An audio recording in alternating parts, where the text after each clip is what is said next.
Welcome to Wyckoff Power Charting. My name is Bruce Fraser, and I'm here with you today with Roman Bogomazov. Roman, welcome. Thank you, Bruce, and as always, happy to be here. We are going to do episode number 18. We are recording this on December 4th of 2018 to be aired on December 6th of 2018 and thereafter. So our discussion today is on accumulation or distribution, which sounds pretty interesting. I can't wait to get into this. We need to know. Roman? Definitely, we need to know. Let's get started. Okay, let's get started. Yeah. First of all, very excited to tell you that we are going to have our kickoff event for the new year 2019 on January 2nd, Wyckoff Market Discussions. And it's going to be a very special edition where we are going to look ahead at 2019 from a market perspective using Wyckoff. And this has become a Wyckoff tradition. And so the best part about it is that you're invited. It's free to attend. And we would love it if you would go to the website and sign up. So, Roman, any thoughts? Yeah, just come join us, and it is indeed a yearly event at the beginning of the year. And if you are interested in the Wyckoff view on the markets, definitely a good place to start the whole year. Wonderful. All right, I can't wait. Well, we have an interesting discussion today, so let's get started. What are we looking at here, Roman? Well, the first chart that we're looking at, actually two charts, is SPX and a very long-term chart, although we're using the daily here, and also the percent of stocks above 200 moving average. We have used this indicator before. This is an indicator that shows the health of the market. And we definitely want to look at different analogs. So, Bruce, the first thing that strikes me is where we are right now. So between 40 and 25, and usually below 50, we would consider this, somewhat of a bearish or volatility territory, and we are definitely below that. And then I'm looking at where else we had this. So, for instance, in 2015-16, we were in the same territory. Then in 2011. And in 2008. If I would ask you a question, Bruce, what would be the closest analog to what you think we're experiencing right now? How would you approach this? Which analog would you use? Well, this is really a measure of how much price damage has been done in the market. It's sort of looking, we're able to sort of look through the outer layers of the market and see what the internal conditions are. And so when the market really sells off like this is really the percentage or the measure of stocks that are above their 200-day moving average.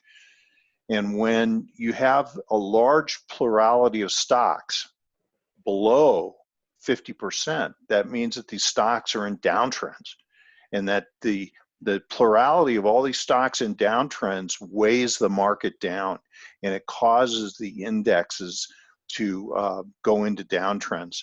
I think that the parallel here, is, one that really stands out, is 2015, 2016. And I think that that's a really interesting period, and you can see that it was a big, wide trading range that took more than a year to resolve itself. And we could very well be seeing the same thing occurring here.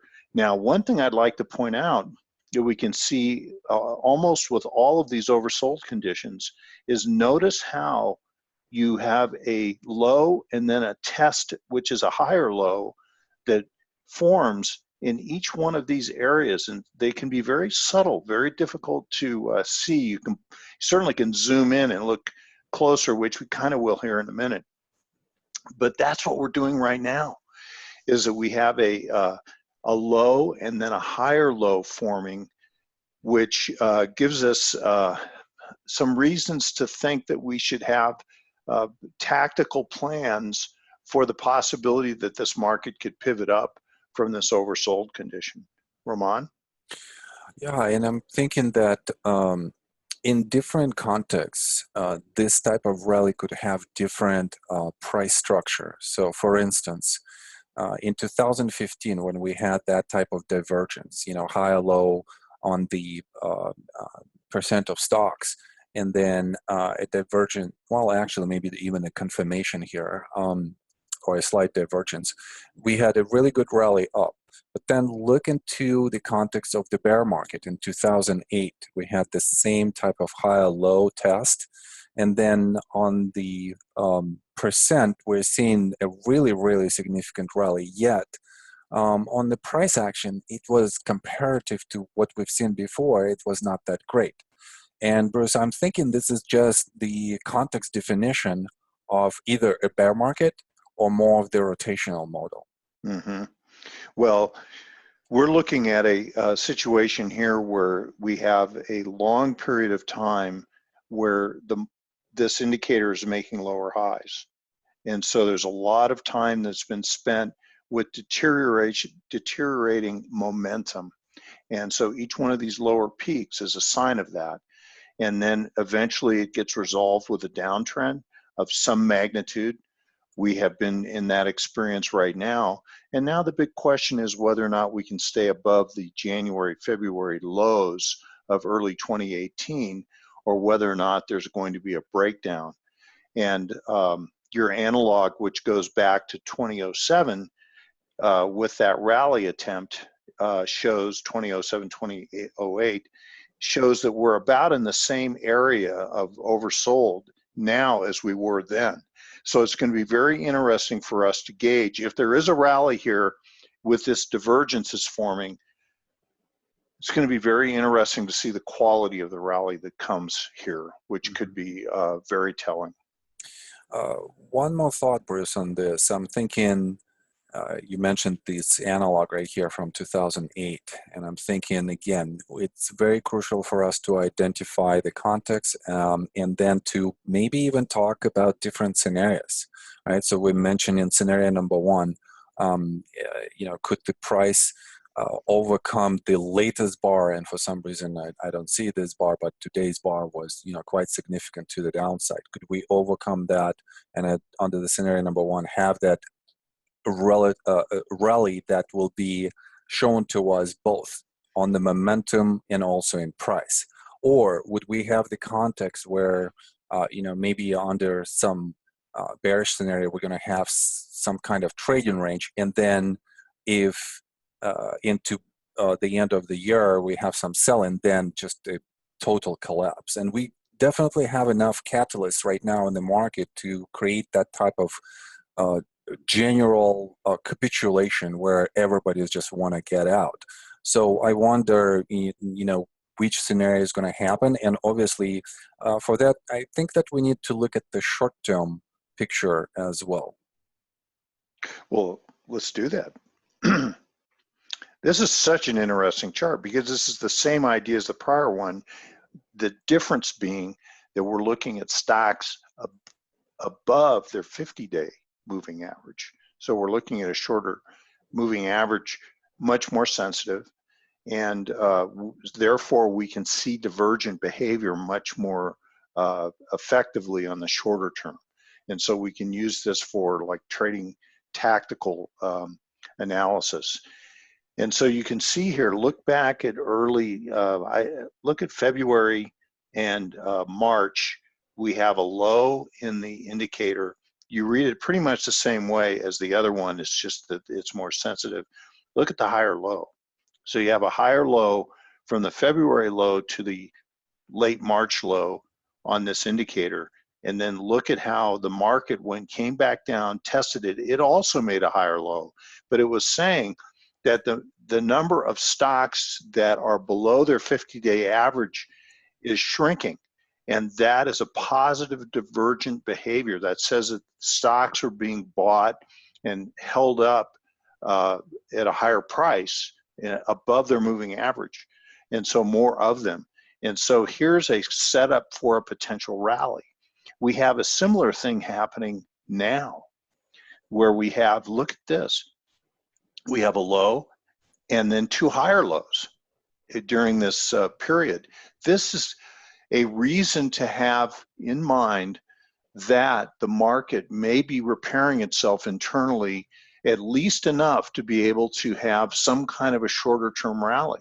Now, it may not happen right away. It may have to wait until we get into the new year before it can happen. But as long as this divergence keeps manifesting itself, this is a condition that would cause us to be somewhat bullish in our tactics. And my view of this is that what we do tactically with our portfolio is, because there is the potential to go down and make new lows in here at the end of the year, is to just trade very small. If you see an opportunity where the market starts to pivot up and shows some bullish bars and wants to keep rising with this indicator, is just trade very small and then have, you know, really good stop placement. And if you're a short seller and you're committed to the short side, you're on alert now because you're seeing that internally the market is trying to repair itself. Ramon? I like these analogs right here.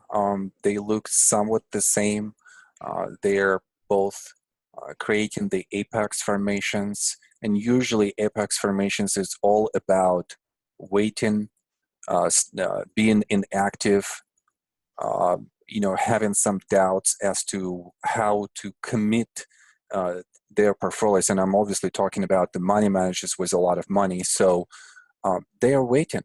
Yeah. There is not a lot of this happening during the apex formation. And apex formation could resolve itself in a different way. It could resolve itself as, you know, a continuation pattern to the upside. But please note that we have such a strong bullish sentiment on the way up. The sentiment of institutional money here is so much different than the deteriorated sentiment that we have right now. So they're much faster in selling their positions, especially closer to the end of the year, than they were, you know, back then at the beginning of 2018. Yeah, the end of the year could really put some cross currents in this market, and that's the reason we have to be really careful and be, you know, low to the ground, is because there is a tendency for institutions to want to do some window dressing into the end of the year, and that window dressing could be to sell down positions that are not working for them, and they may actually exacerbate the trend into the new year, which could create a better opportunity for buying or trading opportunity that could develop in the new year. It's just too early to tell. Bruce, I guess our message here, as you've mentioned before, is just be very cautious, you know, trade technically and trade tactically, and try to choose the areas of outperformance and underperformance where the stocks are really showing that they either could outperform the market in such environment, or they are in line with the volatility of the market, and some of them are being sold off. So I guess, you know, we could be in both camps. Absolutely. And we want to know, we want to have an objective way to be able to identify, you know, what has the potential to work well on the upside and where the risks are higher for further declining prices. Should we look at that? Absolutely. Let's get to it. All right. So let's start with the first chart, and that is the chart of the industry group, which is the auto parts. And Bruce, what do we look at here? What is the current trend, and how do we define that trend? We work really hard at trend following methodology, and we do a lot of work in this area, and think it's like one of the really important ways to be able to compound money. And now, in this particular case, we just saw when we looked at those indicators that the vast majority of stocks are below their 200-day moving average. That's the environment that we have to work in. And so we want to make sure that we're in the stocks, in the groups that are behaving correctly in a proper uptrend, and then avoid the ones that are in a proper downtrend. maybe it's an improper downtrend, I don't know. But here we can see that in the case of this auto parts index, that there's this robust uptrend that started back in early 2016. And you can see that the relative strength begins to go into an uptrend in 2017, and it gets into a rising trend. The relative strength stays above its rising moving average, and the price is above its rising moving average. In this case, we're using 39-week. You might choose something different. But the notion here is the idea to keep in mind, and we're going to talk about this more in the future, is that when the relative strength line is rising on a long-term basis, this is telling institutional money managers that this particular trade, this particular theme is outperforming the market as a whole, because we're using the S&P 500 as our benchmark against which to measure relative strength. So our purpose is to always own stocks in groups that are above their rising moving average. And you can see that if the price is also rising and above its moving average, two things are happening that are important to institutions that are important to us. And that is that on an absolute basis, this investment is creating returns because it's above its the price is above its rising moving average. It's also outperforming the market as a whole by being above its rising relative strength line. And so those two conditions together are important to us because they're important to institutions, because stocks that stay above their rising moving averages for price and relative strength are stocks that are going to keep getting investment from institutional managers. And so they're going to keep getting the love. I like to say they're getting love from the institutions. And so let's look at some other examples. So now the other thing here is, let's just point out in auto parts about, look at the turn. So now we have price turn below its moving average, and the moving average turns down. And look at how that caps the price and keeps it, it's now gone from being above it for a long period of time, and now it's below it. But the other thing is, look at the relative strength. The relative strength is doing the same thing. So now the feedback that institutions are getting is that this is no longer creating performance for them. It's no longer creating absolute returns for them. They're going to start to sell down this position. They're going to keep selling it down as long as they're getting the feedback that this is an underperforming theme. So let's, Ramon, any thoughts before we move on? No, let's go to the next one. Okay. So we're looking at the group. Let's look at the stock in this group. And this particular stock, Bruce, is actually outperforming the group because instead of being under the moving average, it's above it. And then also on the relative strength, we see in the same picture. So how could this be? This is an important idea, because what we're saying is that not all stocks march to the group. Some stocks, especially important stocks, and GPC, genuine parts, is an important stock in the group. In this particular case, this is leadership, and you can see that there's the potential for long-term accumulation in this particular stock that goes back years. And so this could be a huge upward potential. The key that we see here is twofold.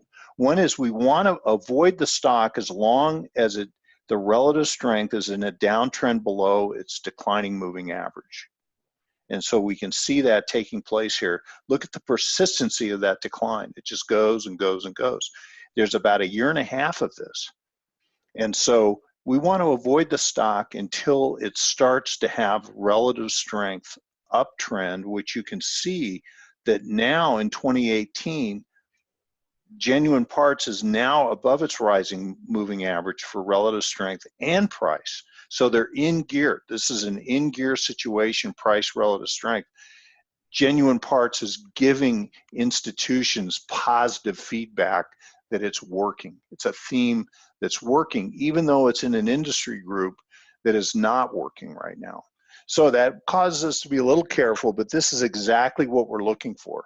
And this just points out that we want to find stocks in groups that are working, but also we recognize that there's going to be discrepancies inside of the groups. So, Ramon? Let's go to the next one, and this one is outer leaf and also outer parts. And here, Bruce, a different picture. As you have said, you know, stocks in the same group could have different structure, could have different absolute and relative performance. We're seeing that the price is under the moving average. The relative strength has been in the downtrend, then has been in the uptrend, and currently is under the moving average as well. So in sync with the underperformance by the price. And look at that beautiful uptrend. When it does finally get in gear up, you have a situation where it goes for more than a year in a very robust uptrend. Look how beautiful that uptrend, it just persists and persists. And then notice how we can put our Wyckoffian hat on and do the distribution analysis at the top and the reaccumulation analysis that Ramon is drawing. So Wyckoff becomes very important at the important turns. And so now we have a confirmed downtrend on price and relative strength. And so this is a stock that we, you know, want to keep an eye on, but right now it's a theme that is not favorable. Okay, well, let's look at something that might be that might be not favorable either, you know, in the long run, but short term. I wonder, Bruce, what are you thinking about this particular group? This is a home improvement. We had a climactic run, change of character, upthrust, and now we're seeing that there is an increased volatility. Volume is increasing, supply is increasing, and we're back at the support level here. And using the same method that we've been talking about today, the price is under the moving average, and then the relative strength is also in sync with that. Well, so, and the idea of our discussion today is to introduce you to this concept. So it's not so much about specifically recommending any one theme or idea. We want to develop this as an idea because we're going to keep coming back to it because it's important to us. It helps us in our analysis. And here you can see this beautiful, robust uptrend that goes all the way back into 2015, goes all the way back to the beginning of the chart. And so we have rising relative strength, we have rising price, they're above their moving averages, they look great, but now all of a sudden, change of character. Look at the pivot off of that upthrusting action there, which is an upthrust after distribution. So the way they occur, they just become persistently weak on volume, and look at the relative strength. Now the feedback that institutions are getting from this prior favorite theme is that it's not working anymore. And this could persistently be an underperformer for months to maybe a year or more. And so this would be a theme that we'd want to be very cautious about. And also look at how it's behaving here. It doesn't have any lift in it. It's just hanging out as though it's under the ice, which is a Wyckoffian term. And so we want to be very careful with this, and we can see pretty early on that there's weakness here that could persist for some period of time. So Ramon? Very interesting. Yeah, very interesting spot, just because how the group performs relative to the market, it's close to the support. So if it's going to break to the downside, imagine how many institutions are going to start selling this as the price underperforms and the stock underperforms relative. Look how big that distribution structure is. It's huge. And so we're going to talk more about how to buy pauses in the uptrends. So we're going to get into the tactics for how we can use these really powerful tools to help us to pick the spots where we want to initiate and add positions to our to these themes, because they just keep working or they stop working, and for people that want to participate in the downside. So, and then we have an example here of Home Depot. Oh, yes. Mm-hmm. Yeah, so Home Depot, this now you can see that Home Depot looks very much like the group because it's the dominant theme in the group. And so now we look at the characteristics. We can see they're very similar. You can see the persistency of the uptrend and how it just keeps pulling back to the rising moving averages in price and relative strength. And you can use that to be able to initiate or add to your positions. So anyway, we don't have to say much more about that because it looks just like the group. But this is very interesting, Bruce. Yeah, Ramon, show us this one. Mm-hmm. I'm looking, let's just look at the group first. So such a different picture for this group than any of the other groups or stocks that we've looked at before. And we are in the environment where the market is not behaving really well. But look at this group, a beautiful uptrend. We are above moving average. The volume signature confirms all of the moves. We're overcoming the previous point of the resistance where we had some kind of climactic stop in action. And then look at the relative strength. Not only we are above the moving averages, but we are making higher highs and higher lows, a definition of the uptrend. And there is a lot of momentum behind all of this moves to the upside. Look at the October decline in the market. We would never even guess that it was there. Obviously, the group has that characteristic of, defensive characteristic. We could talk about this, but maybe this is something that we should be looking during the times like this.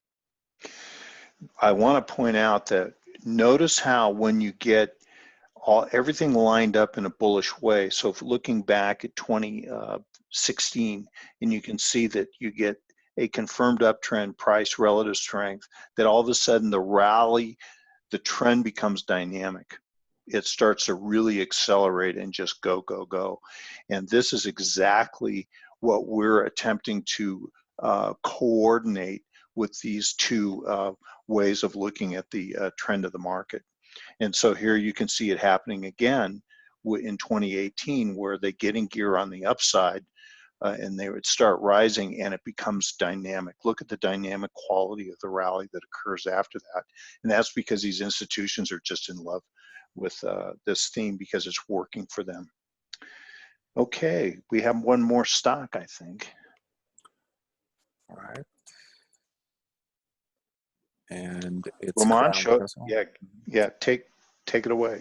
Well, I really like the pattern of where, we have a consolidation on the moving average. It's just kind of like the price tries to go down. There is some selling, but it's somewhat marginal selling. There's not a lot of selling, and there's not a lot of result to the downside. So we love that. And it looks flat, as a structure.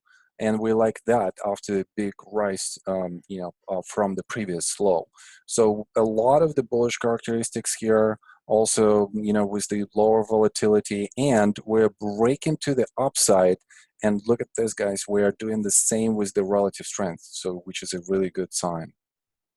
Relative strength is like, I think of it like X-ray vision when you combine it with proper price analysis, both Wyckoffian and trend. When you put those elements together, I think that you have a very strong combination of important characteristics that stocks need to have. So that would be my message here. And I believe that, I know that we're going to talk a lot more about this in the future. Ramon, last thoughts before we go? Stay safe, guys. Be cautious. Think tactically. Trade technically. Wonderful. See you next time. Thank you, Ramon. Thank you, everybody. Thank you, Bruce. Thank you, everybody. Bye-bye.